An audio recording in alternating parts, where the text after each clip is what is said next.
जब आप खुश हैं, दुखी हैं, कोई गाना सुन रहे हैं, कुछ सोच रहे हैं या ऐसे ही अकेले बैठे हुए हैं, आंसू कभी भी आ सकते हैं। आंसू कई तरह के हो सकते हैं, कई बार इमोशन से जुड़े और कई बार ऐसे ही। लेकिन आखिर ये आंसू आते कहाँ से हैं?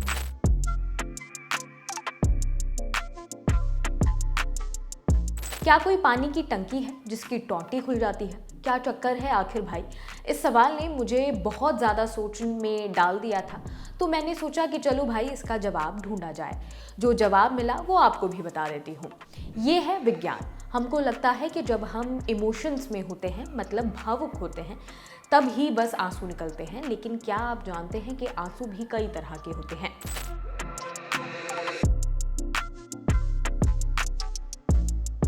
इंसान की आंखों से 3 तरह के आंसू निकलते हैं। सबसे पहले हैं बसल टीयर्स, दूसरे हैं रिफ्लेक्स टीयर्स और तीसरे हैं इमोशनल टीयर्स। चलिए अब इन तीनों आंसुओं में अंतर भी समझ लेते हैं। सबसे पहले बात करेंगे बसल टीयर्स की। ये आंसू पलक झपकने पर निकलते हैं, साथ ही आंखों में नमी बनाए रखने का काम करते हैं।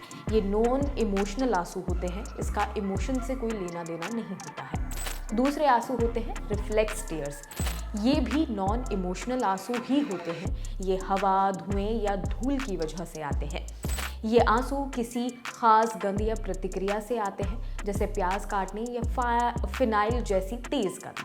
तीसरी तरह के आंसू होते हैं इमोशनल टीयर्स। ये एक व्यक्ति की आंखों में उस वक्त आते हैं जब वो गम में होता है या किसी भी बात को लेकर बहुत ज़्यादा इमोशनल हो रहा होता है।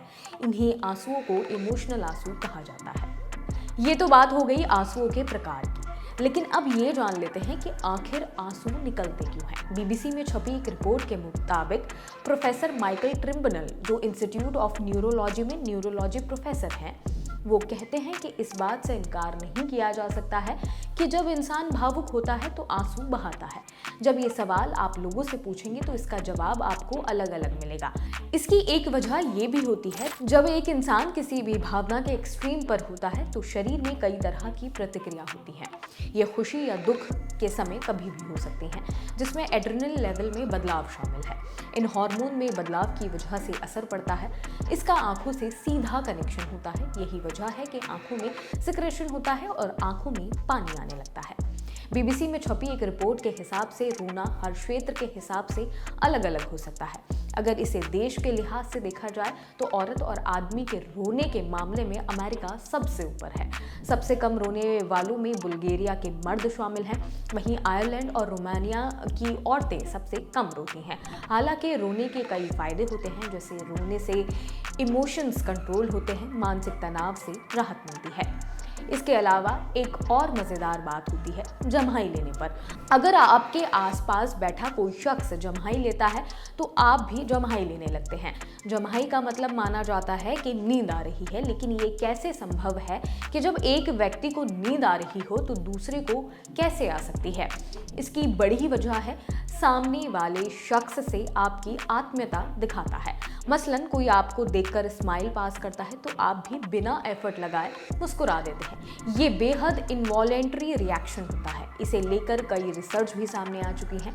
2010 में सामने आई यूनिवर्सिटी ऑफ कनेक्टिकट की एक स्टडी से ये मालूम चला है कि बच्चों की उम्र 4 साल हो जाने के बाद ही वो किसी और के जम्हाई लेने पर जम्हाई लेना शुरू करते हैं।